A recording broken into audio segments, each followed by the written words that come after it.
grabe din ang nangyari sa inyo. Mabuti na lang at ligtas ka, Apo. Sinabi ko naman kasi sa inyo, sasamahan ko kayo eh. Pero ito ka, pinagkatao ko, Chang, ha? Bakit ganon?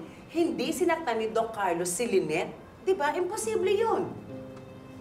Eh, hindi talaga niya ako sinaktan. Gusto lang daw niya ako makausap. At ang sabi niya sa akin, hindi daw siya yung mastermind sa pagkidnap kay Sir Pepe. Kung hindi si Moira. At kasabot ni Moira si Dax para idiin daw si Carlos.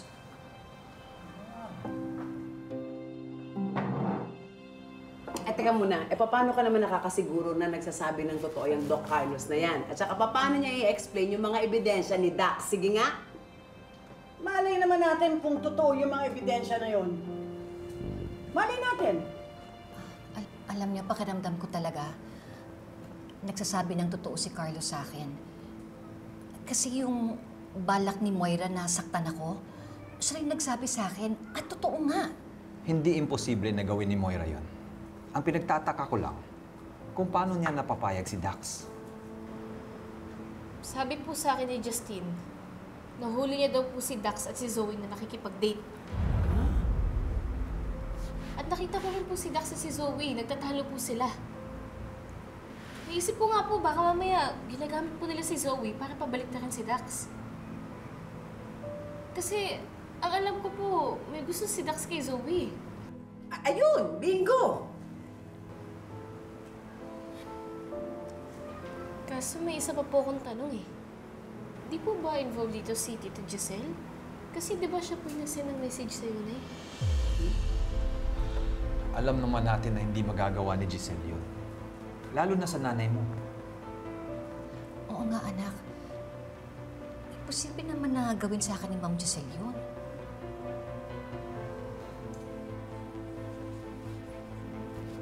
Maliban na lang po kung may ibang gumamit ng cellphone ni Tita Giselle. Kailangan ko po makausap si Tita Giselle. Tay, pwede mo po ba ako samahan? Anak, sasama din ako. Ay, hindi na po. Hindi safe. Dito ka lang po sa bahay. Tara anak, tara na. Sige po. Mag-ingat kayo, ha? Mag-ingat.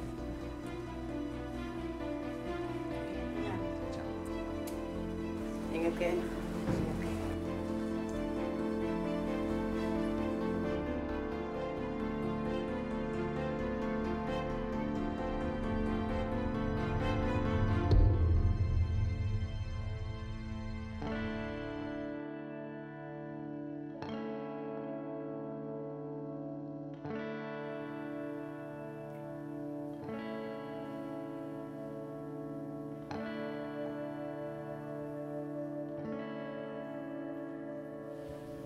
Thank you. Thank you for making me happy. Hindi, Zoe. Dapat nga ako yung nagpapasalamat sa'yo eh. Kasi minahal mo yung isang tulad ko. Sino ba naman mag-aakala na magkakagusto ka sa akin? Ako na yata yung pinakamaswerteng lalaki sa buong mundo. Sino ba naman ako kumpara sa'yo? Pero, pangako, gagawin ko ang lahat para magbagong buhay. Kung gusto mo talagang magbago, bakit sinusunod mo pa rin si Mami? Alam kong ikaw nagbigay ng hitman sa kanya na inuutusan niya ngayon.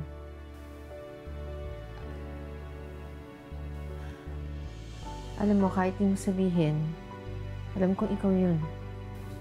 Hindi ko na kasi maintindihan yung mami mo eh. Lalo ngayon, nakadepende na yung relasyon natin sa mga inihiling niya. Paano ba yan? Kriminal pa rin ako. Max, hindi ganun ang tingin ko sa'yo. Kung alam mo lang kung gaano mo pinapagal ang buhay ko ngayon. Alam mo, kung pwede lang kitang ilayo sa mga magulang mo, lalo na sa mami mo, magsisimula tayo ng bagong buhay. Kaso, hindi ko na maintindihan ang mami mo eh. Hindi ko alam. Hindi hindi na yung nagpaparamdam sa akin si Mommy. Alam mo yun, para akong nawala ng sandalan. Zoe, ako ang sandalan mo. Hindi kita iiwan.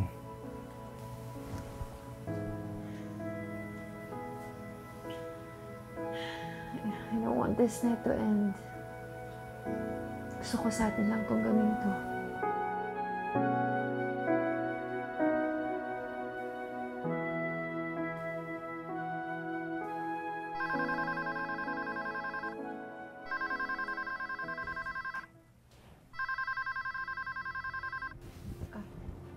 Hello, tita? Hello, Zoe. Nandyan na ba sa kondo ang mami mo? Wala po. Bakit po? Kasi kanina kausap ko siya. Ang sabi niya sa akin, sa bahay siya makikitulog. Eh, kanina pa ako naghihintay. Hanggang ngayon wala pa siya. Kung wala po siya dyan, nasan po siya?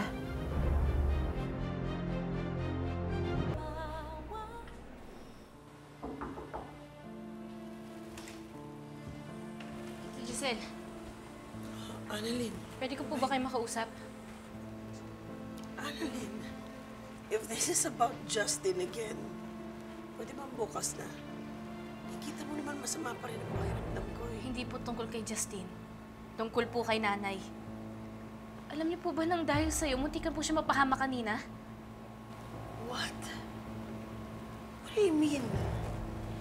Nag-message ka daw kay Lynette. Ini-invite mo siya for dinner. Tapos pagdating nila sa restaurant, muntik nang may nangyari sa kanila. What? As far as I'm concerned, wala akong pinadalang message kay Lynette. Andyan lang nga ako nakahiga kasi nga, I wasn't feeling well. Talaga po? Eh, sino po yung nag-text kay nanay? Gamit po yung cellphone ninyo. I don't know. Wala nga sa akin yung phone ko eh. Wala sa'yo yung phone mo? Yeah, kababalik lang sa akin ni Justin a few hours ago. Naiwan ko sa conference room. Si Justin?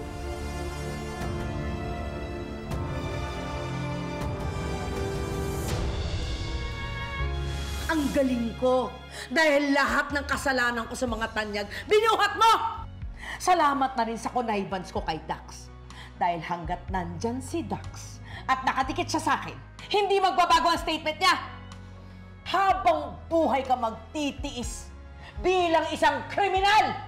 Narinig niyo ba mga followers? Say hi sa ating mga netizens. Meron pong pa-livestream ngayon si Doc Carlos. Si Ma'am Moira, siya mismo yung umamin na siya yung mastermind sa pagpatay at pagkidnap kay Sir Pepe. Opo. Ano, Moira? Booking ka na. Buti nga sa'yo. Kailangan tumalaman ng mga pulis. Kailangan mahuli na agad si Moira. Paano yun? Dax, hindi pwede to. Paano pag nalaman ni Daddy na kasabot ako?